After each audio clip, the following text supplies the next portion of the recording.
అందరికీ నమస్తే అండి. కడప పార్లమెంట్ ఎన్నికల్లో పోటీ చేసిన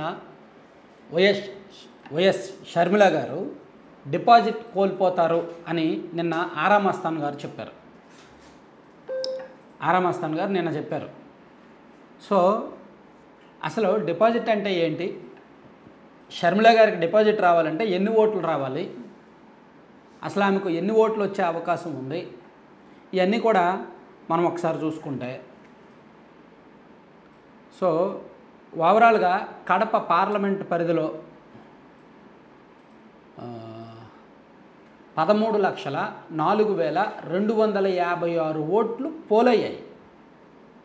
13,04,256 ఓట్లు పోలయ్యాయి. డిపాజిట్ అంటే ఏమిటంటే 16% ఓట్లు రావాలి. అంటే పోలైన ఓట్లలో 6వ వంతు ఓట్లు రావాలి. శాతాల్లో లెక్కేసుకుంటే 16% ఓట్లు రావాలి.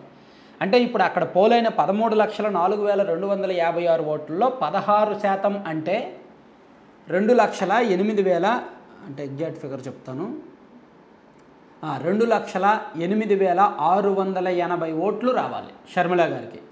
2,08,680 ఓట్లు వస్తే ఆమె అక్కడ డిపాజిట్ సాధించినట్టే. సో ఆ ఛాన్స్ ఉందా లేదా, అదే ఇప్పుడు మనం మాట్లాడాల్సిన అంశం. మన ఛానల్లో రెగ్యులర్గా కంటెంట్ చూసే వాళ్ళకి అసలు షర్మిల గారికి ఎన్ని ఓట్లు వచ్చే అవకాశం ఉంది, షర్మిల గారి ఎఫెక్ట్ ఎలా ఉంది కడప పార్లమెంట్ పరిధిలో అనేది మనం ఇంతకుముందు చెప్పే సందర్భంలో నేను చెప్పాను, షర్మిల గారికి మ్యాక్సిమంలో 1,80,000 ఓట్లు వచ్చే అవకాశం ఉంది, 1,30,000 నుంచి 1,80,000 ఓట్లు వచ్చే అవకాశం ఉంది అని చెప్పాను. అంటే మన ఛానల్లో ఇంతకుముందే చెప్పుకున్నాం ఆమెకు డిపాజిట్ వచ్చే ఛాన్స్ లేదని. కాకపోతే అప్పుడు ఎన్నికలు జరగలేదు కాబట్టి ముందే డిపాజిట్ అనే పదం మనం వాడకూడదు.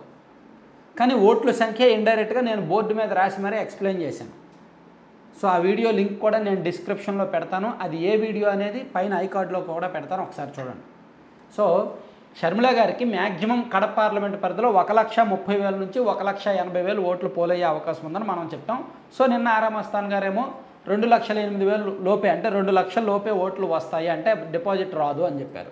సో రాష్ట్రంలో ఎక్కడైనా సరే డిపాజిట్ రాలేదు అంటారు కదా, అంటే ఏంటంటే పోలైన మొత్తం ఓట్లలో 16% ఓట్లు కూడా సాధించలేదు అని అర్థం. 16% ఓట్లు కూడా సాధించకపోతే అతను డిపాజిట్ కోల్పోతాడు. సో ఏంటి దానివలన, ఇప్పుడు మనం నామినేషన్ వేసినప్పుడు, అభ్యర్థిగా పోటీ చేసి నామినేషన్ వేసినప్పుడు మనం డిపాజిట్ కడతాం ఎలక్షన్ కమిషన్కి. అసెంబ్లీ అభ్యర్థులు అయితే 10,000, పార్లమెంట్ అభ్యర్థులు అయితే ఎంత అనేది నాకు కరెక్ట్గా గుర్తులేదు కానీ, సో ఒక్క నిమిషం, పార్లమెంట్ అభ్యర్థులు కూడా ఎంత అనేది చెప్తా.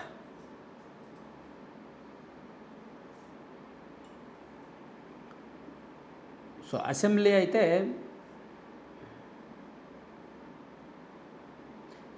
అసెంబ్లీ అయితే 10,000, పార్లమెంట్ అయితే 25,000 రూపాయలు డిపాజిట్ కట్టాలి. మీకు పక్కన స్క్రీన్ షాట్ పెడుతున్నా చూడండి, 25,000 డిపాజిట్ కట్టాలి.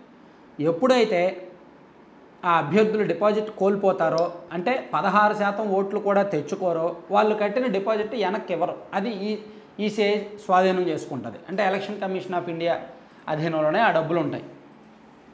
అలా చాలామంది డిపాజిట్లు కోల్పోతారు. ఒక నియోజకవర్గంలో 10 మంది పోటీ చేస్తే అందులో ఇద్దరికి లేదా ముగ్గురికి మాత్రమే డిపాజిట్లు వస్తాయి, మిగిలిన వాళ్ళందరూ డిపాజిట్లు కోల్పోతారు. సో ఈ డబ్బు అంతా కూడా ఎలక్షన్ కమిషన్ దగ్గరే ఉంటుంది.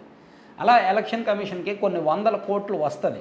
సో ఎలక్షన్ నిర్వహణకు కొన్ని వేల కోట్లు ఖర్చు అవుద్ది. సో ఇలా రొటేట్ అవుద్ది కొంత, ఈసీఐకి కూడా అలా కొంత మనీ రొటేట్ అవుద్ది అన్నమాట. సో ఓవరాల్గా చూసుకుంటే షర్మిల గారికి డిపాజిట్ వచ్చే అవకాశం లేదన్నమాట వాస్తవమే. ఆమెకు మ్యాక్సిమం 1,30,000 నుంచి 1,80,000 ఓట్ల వరకు రావచ్చు, అంతకన్నా ఎక్కువ వచ్చే అవకాశం లేదు. ఆమెకు అంతకన్నా ఎక్కువ ఓట్లు వస్తే అక్కడ అవినాష్ రెడ్డి గారికి ఓటమి ముప్పు ఉంటుంది. సో ఆమె 2.5 లక్షల ఓట్లు వచ్చాయనుకోండి, అప్పుడు ఖచ్చితంగా అవినాష్ రెడ్డి గారు ఓడిపోయే వాళ్ళే. కానీ ఆమె 2 లక్షల లోపు ఓట్లే వస్తున్నాయి కాబట్టి మేబీ అవినాష్ రెడ్డి గారు ఒక 20-30 వేలతో అయినా బయటపడతారేమో. సో ఓవరాల్గా కడప పార్లమెంట్ పరిధిలో అయితే మాత్రం కొన్ని ట్విస్టులు అయితే ఉన్నాయి. అంత సాఫీగా సాదాసీదాగా ఏమీ ఎన్నిక జరగలేదు, కొన్ని ట్విస్టులు అయితే జరగబోతున్నాయి. Thank you.